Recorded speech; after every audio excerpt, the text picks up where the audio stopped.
Right now, a multi-vehicle crash leads to the death of one woman, what we know so far. Also, we bring you inside Camp Randall Stadium to hear from the graduates of the largest commencement ceremony in UW-Madison's history. Plus, we catch up with one of the candidates who could lead Wisconsin's Democratic Party, a sneak peek of this week's interview from For the Record with Joe Zepecki. That's all coming up on News 3 Now at 10. Good evening and thank you for joining us tonight. I'm Jalen Banks. UW-Madison saw its largest commencement ceremony in its history today. Our Elia Liberté shows us what made the graduates' time in Madison oh so memorable. The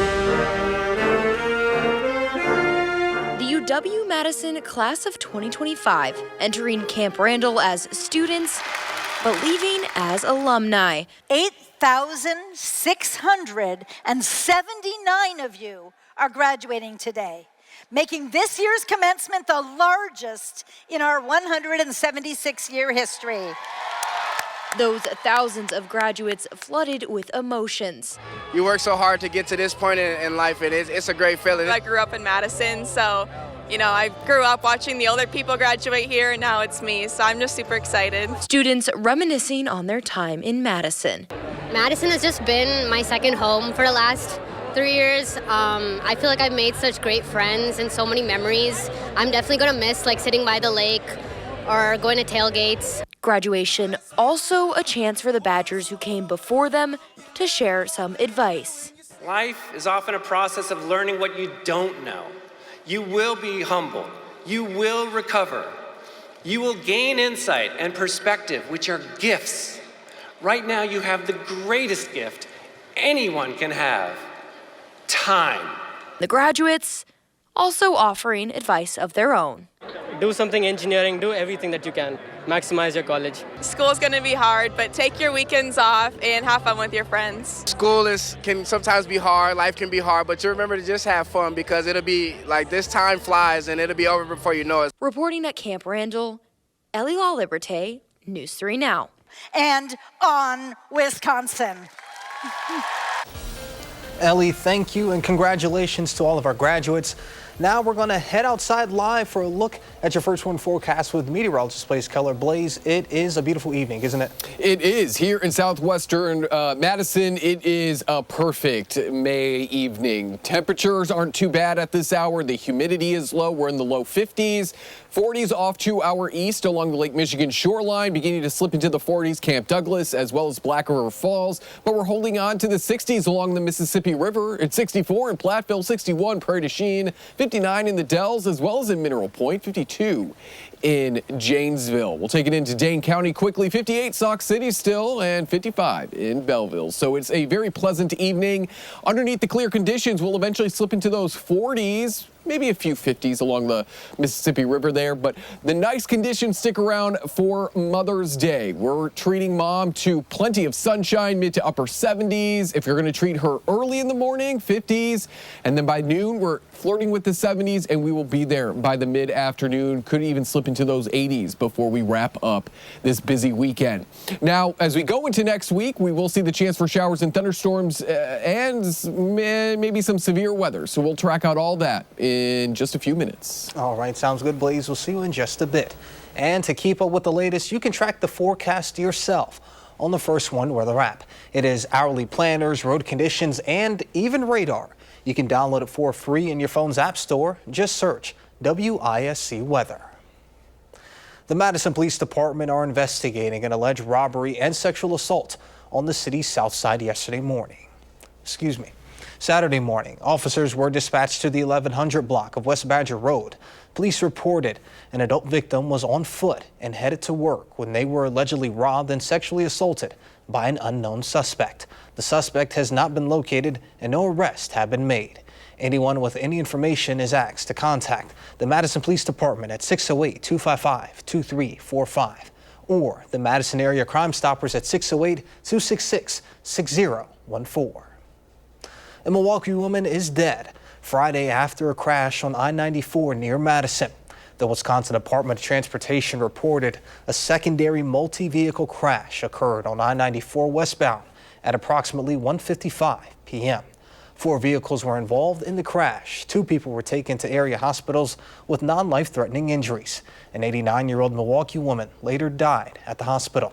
The crash remains under investigation by the Wisconsin State Patrol. The father of the Abundant Life Christian School shooter was in court Friday.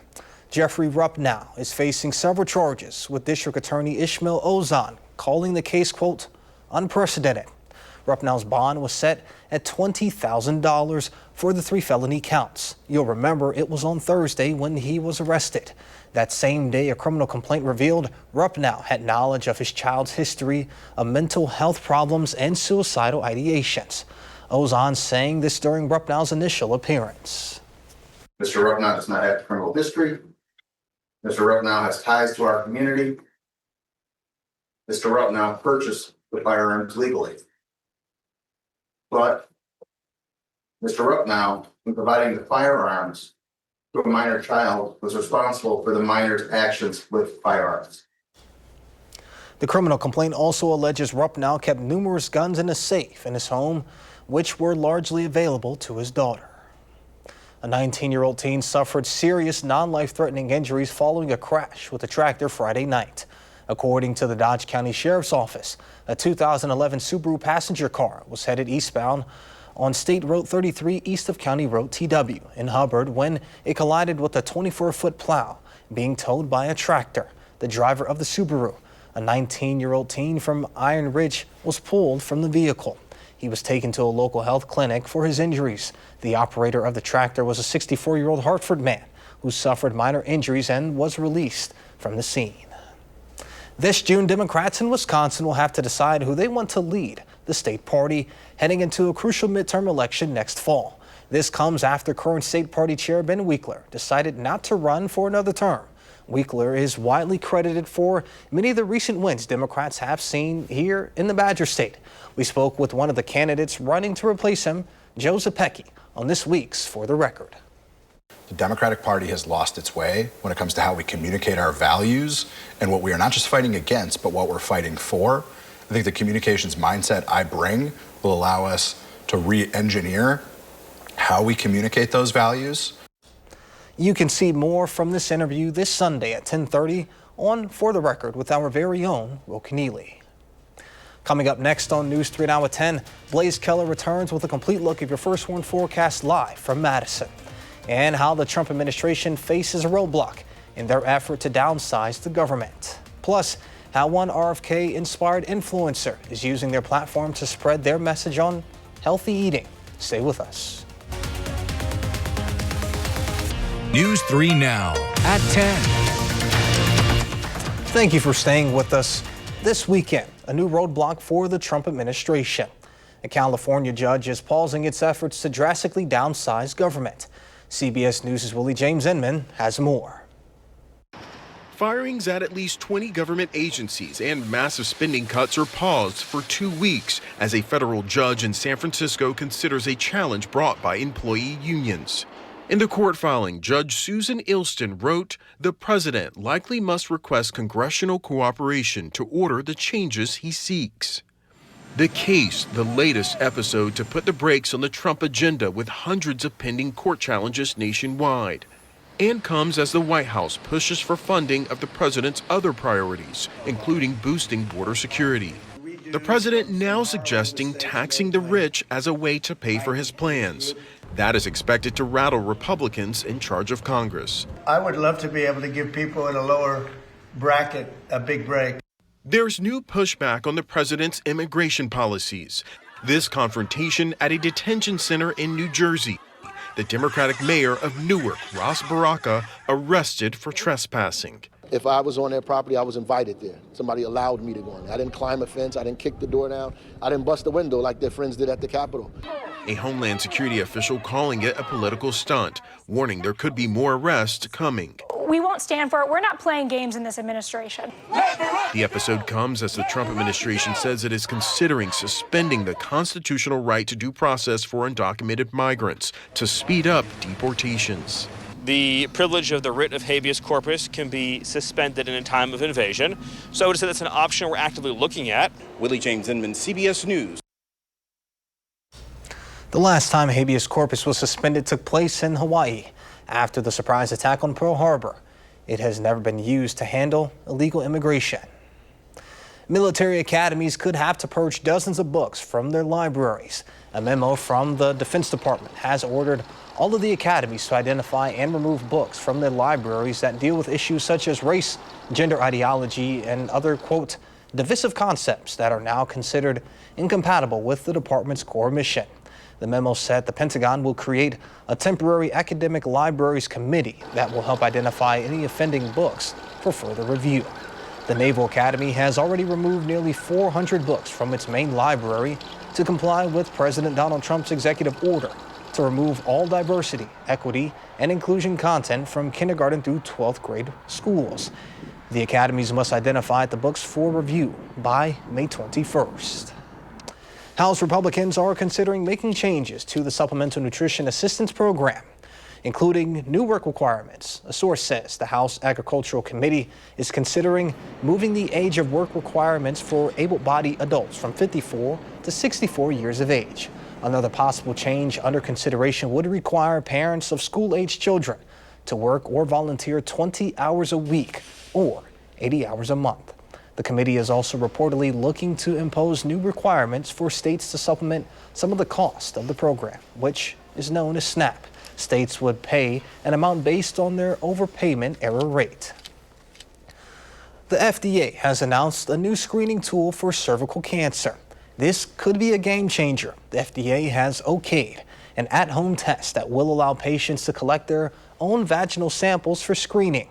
The health company Teal Health created the device called the Teal Wand. After a woman collects her sample, she would then mail it into a lab for testing of HPV. Most cervical cancers are caused by HPV, and screening can help identify women who may be at risk of developing cancer. Normally, women get tested for HPV in a doctor's office. Data from a clinical trial showed the at-home kit had the same accuracy for cervical cancer screening as when a doctor collected a sample. Health and Human Services Secretary Robert F. Kennedy Jr. has pledged to make America healthy again, in part by reducing the consumption of processed food, which make up to 2/3 of the American diet. And at front and center at his recent press conference on removing petroleum-based food dyes was social media influencer Vani Hari. Adam Yamaguchi caught up with her.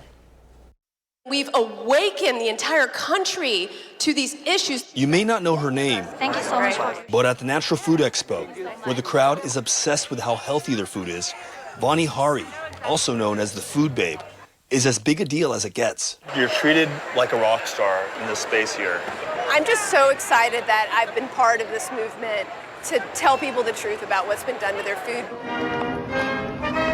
As an influencer with nearly 4 million followers, Hari supported Robert F. Kennedy Jr.'s nomination and now sits on its grassroots food advisory panel. At the highest levels of leadership, we are talking about the issues that I have been fighting for over a decade. Hari has no formal nutrition training, but embraces emerging research linking additives like emulsifiers, dyes, and preservatives to obesity and other chronic disease. We've allowed the food companies to inundate our food supply with all of these man-made chemicals that I think don't belong in the human body. This is a box of Fruit Loops from Canada.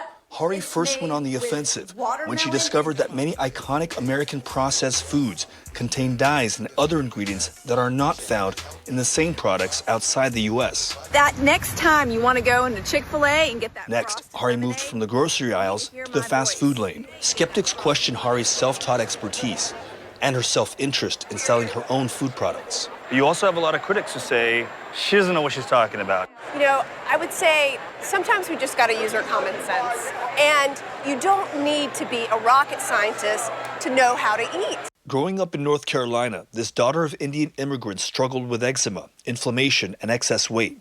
Then she cut out ultra-processed food. The weight came off and never came back. I went off 9 prescription drugs. Cheers. But Hari knows it will take influence from all sides to make America eat healthier. Our regulatory agencies have utterly failed us, and it is up to citizens like me to hold them accountable. Adam Yamaguchi, CBS News, Charlotte, North Carolina. Joining us live in studio, let's get a look at your first one forecast with Blaze Keller. Blaze. It is going to continue to be pleasant across central and southern Wisconsin tonight and into Mother's Day. Plenty of sunshine as we celebrate Mom's 70s and 80s with a light southeasterly wind. Next week, we start to see the chances for rain really ramp up, especially Tuesday, Wednesday, and then further into Thursday and Friday. We've been dry. Really, the Madison area hasn't seen any measurable rain since about the 3rd of May, so we could use a little bit more rain across the area. And we do start to see those chances return as we go into Tuesday and Wednesday. A low pressure system is going to be coming out of the Gulf, but it's going to be weakening because we're still underneath a fairly strong high pressure system. So what does that mean? Essentially, that low is going to rain itself out until the point where it doesn't have any more rain because it's entering into the Midwest where we've been fairly dry. So that's why we're keeping our rain chances Tuesday into Wednesday on the lower side. A stray shower, hit or miss shower, Tuesday and Wednesday. You can track it out using our First Warn weather app. But then Thursday night, especially into Friday, that's when we see a more organized low pressure system coming out of the Dakotas. And that could bring us not only the better chance for more widespread showers and thunderstorms, but also our next chance for severe weather. The Storm Prediction Center has put us in a day 6 outlook, 15%. There's only 2 percentages that they issue that far out, 15 and 30%. So this to me just says we see the potential, we continue to see it in our data, but as we get closer to next Thursday and Friday, does it continue to remain as though we will see severe weather? That's something that we're going to continue to watch as we go over the next couple of days because there's a decent chunk of the Midwest, including Wisconsin, underneath that 15%. So we could easily see a lot of those necessary severe weather ingredients more to our south. We're just going to look to see how does this change as we go into the next couple of days. Do we stay in that severe weather risk or does it slowly get pushed to our south, to our east, or to our west? Right now, both our long-range models, the European and the GFS, this is the European model, have this low pressure system and its warm front bringing a line of showers and thunderstorms into Wisconsin as we go into late Thursday afternoon into next Friday. Again, we're going to see if this is consistently showing up. That's something that I really want to hit home with folks watching this evening. We want to see consistency in our weather models. Does it bounce around or does it stay in the same place? Because that's going to continue to either tell us that maybe we're not going to see severe weather or that severe weather threat and that chance continues to grow. So we'll watch that over the next couple of days. We're also going to watch maybe temperatures on the slightly cooler than average side as we go into that second half of May. Starting around the 18th through the 24th, we have about a 50 to 60% chance of sitting underneath cooler than average temperatures. But we're not going to be cooler than average tomorrow. Plenty of sunshine, 70s and 80s, maybe towards Milwaukee where it will only be 61.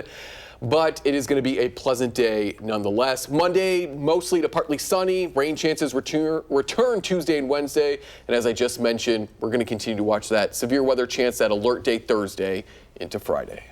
I mean, when was the last time we saw like that dark orange, reddish color on a map? I mean, I can't help but smile seeing that. I know. It's going to be so nice. Have you been out golfing? You got a little sun. I have, yeah, and that's why. Yeah, I've been out enjoying the weather for certain. It's nice. So tomorrow, Monday, get out, because then Tuesday and Wednesday and Thursday, we could be dodging some showers and thunderstorms. All right, well, sounds good. All right, Andrew, what do we have coming up in sports? Yeah, coming up in sports, the weather wasn't so nice down in Tampa. In fact, they gave fans ponchos for it. Could the Brewers battle the weather and get the job done with a win? We have the answer next on News 3 Now. Right now, the Brewers are stuck in kind of a weird cycle of 3-game streaks. Looking back at their last 14 games, they lost 3 straight, won 3 straight, lost 3, won 3. You see the pattern here. And heading into today, they had lost 2 in a row, but could avoid another 3-game skid with a win down in Tampa, trailing 2-1 in the 5th. And Joey Ortiz, who hadn't hit a home run in his last 46 games, breaks that streak with a solo shot. He ties things up at 2 and hoped that it would help his Brewers break their streak. But in the 9th, same score, and Travis Janowski taps one through the infield, and the Rays walk off the Crew, who lose their 3rd straight. Staying on the diamond to the college ranks for a weekend filled with conference tournaments. Whitewater had to beat Oshkosh twice today to secure their second straight WIAC tournament title, and they did just that. In Game 2, they won 11-4, and they are off to the road to the College World Series.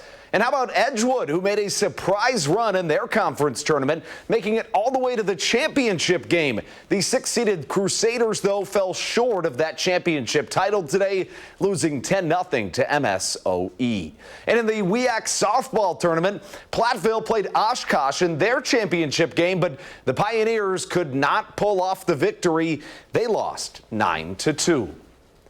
While many of his former teammates have been preparing to graduate this weekend, Hunter Wohler is already working at his first job, which just so happens to be in the NFL. As he learns an all-new playbook, he credits the complexity of what he was asked to do at Wisconsin, saying that it uniquely prepared him to succeed at whatever position it is that the Indianapolis Colts ask him to play. But my freshman year in college, I was early on, like camp in first couple weeks this season, I was lost, to be honest. So it was a wake-up call, but having the coaches I had, like it forced me to kind of grow my understanding of the game and my knowledge of defense and switching coordinators. Like you have to learn a whole new scheme. So I think that just kind of helped prepare me for this week and for the weeks to come.